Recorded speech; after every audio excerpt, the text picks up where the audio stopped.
Indian institute of science தமிழில் இந்திய அறிவியல் கழகம். இன்றைக்கும் இந்தியாவில் நம்பர் 1 அறிவியல் பல்கலைக்கழகம்னா அது இந்தியன் இன்ஸ்டியூட் ஆஃப் சயின்ஸ் தான்.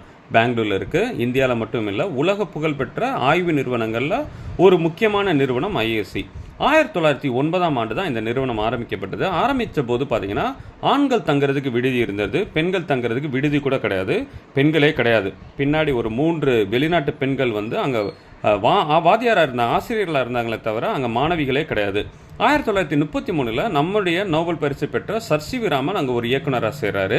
சேர்ந்த பொழுது கமலா பகவத்னு சொல்லி ஒரு பெண்மணி போய் அங்கே சேர்றதுக்காக அட்மிஷன் போடுறாங்க.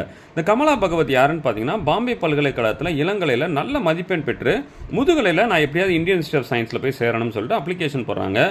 நம்ம சர் சி வி ராமன் என்ன பண்ணுறாரு, பெண்களுக்கு வந்தால் அந்த அளவுக்கு அறிவு கிடையாது, பெண்கள் வந்து ஆராய்ச்சிலாம் பண்ண முடியாது, பெண்கள் இந்த நிறுவனத்தில் சேரக்கூடாதுன்னு சொல்லிட்டு நோ சொல்லிடுறாரு. அந்த கமலா பகவத் என்ன பண்ணுறாங்கன்னா விடவே இல்லை. அவங்களுடைய பெற்றோரும் கூட நல்லா சப்போர்ட் பண்ணி இல்லை நீ முயற்சி பண்ணி நீ கண்டிப்பாக சேருன்னு சொல்லிட்டு ராமன் மறுத்துடுறாரு.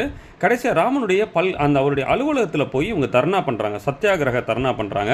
விடாமல் என்னடா அந்த பெண்மணி விடவே மாட்டாங்கன்னு சொல்லிட்டு ராமன் என்ன பண்ணுறது, சில கண்டிஷன்ஸ் போடுறாரு. இந்த மாதிரி சில நிபந்தனைகளுக்கு நீங்கள் ஒத்துக்கிட்டீங்கன்னா நீங்கள் வந்து சேருங்க அப்படின்னு சொல்லிட்டு சில கண்டிஷன்ஸில் ஒரு முக்கியமான கண்டிஷன்ஸ் என்னென்னா, நீங்கள் நல்லா பெர்ஃபார்ம் பண்ணுற வரைக்கும் உங்களை நான் அஃபிஷியலாக ஏற்றுக்க மாட்டேன், ஒரு வாய்ப்பு தர 1 வருஷத்துக்கு நீங்கள் ஒர்க் பண்ணுறதை பார்த்துட்டு நான் முடிவு பண்ணிக்கிறேன்னு சொல்கிறாங்க. கடைசியில் இவங்க வந்து நொந்து போய் சரின்னு சொல்லிட்டு சேர்ந்துட்டு பயங்கரமாக ஒர்க் பண்ணுறாங்க. நல்லா இம்ப்ரெஸ் ஆகிட்டு அவங்க வந்து ஒரு வழியாக முதுகலை முடிக்கிறாங்க. 1936 முடிக்கிற வரைக்கும் அவர் ராமன் வந்து அவங்களை பெரிய டார்ச்சர் பண்ணிட்டாரு. அவங்க முடிச்சதுக்கு அப்புறமா தான் ராமன் வந்து மனசு மாறி பரவாயில்ல, பெண்களுக்கும் நல்ல அறிவு இருக்குது, பெண்களுக்கும் ஆராய்ச்சி பண்ணுறதுக்கான திறன் இருக்குன்னு சொல்லிட்டு அதுக்கப்புறமா ராமனே அவருடைய ஆய்வுக்கூடத்தில் ஒரு 3 பெண்மணிகளை எடுக்கிறாங்க. அதுக்கப்புறமா தான் இந்தியன் இன்ஸ்டியூட் ஆஃப் சயின்ஸில் தொடர்ந்து வந்து நிறைய பெண்களை சேர்க்குறாங்க.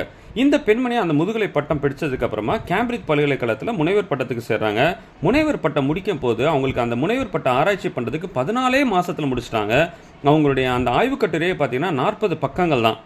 அன்றைக்கெலாம் 150-200 பக்கங்கள் எழுதுறது, 40 பக்கங்கள் அமைச்சு அவங்க வந்து ஆய்வு கட்டுரை முடித்து அவங்க முனைவர் பட்டம் பெற்றாங்க. இந்தியாவில் 2வது பெண்மணி ஆய்வு கட்டுரை பெற்றது பார்த்தீங்கன்னா அவங்க தான் முனைவர் பட்டம் பெற்றது இந்திய பெண்மணி. 1வது பெண்மணி பார்த்தீங்கன்னா ஜானகி அம்மான்னு சொல்லிட்டு. இந்த கமலா பகவத் பின்னாடி ஒரு நாளில் அவங்க சொல்கிறாங்க சர் சி வி ராமன் பற்றி, ராமன் ஒரு நல்ல விஞ்ஞானி தான், ஆனால் ஒரு குறுகிய மனம் கொண்டவர். ராமன் போன்ற ஒரு நோபல் பரிசு பெற்ற விஞ்ஞானிகளே இப்படி பெண்களை தவறாக நடத்தினாங்கன்னா இதை நம்மளால் எப்படி ஏற்றுக்க முடியும், இது வந்து ரொம்ப கஷ்டமாக இருக்குன்னு சொல்கிறாங்க. அந்த கமலா பகவத் வந்து 1939 அவங்க பிஹெச்டி முடிக்கிறாங்க. முனைவர் பட்டம் பெற்று காந்தி மேலே ஒரு ஈர்ப்புனால அவங்க இந்தியாவுக்கு வந்துடுறாங்க. இந்தியாவில் வந்து அதுக்கப்புறம் அவங்க பேராசிரியராக இருக்காங்க.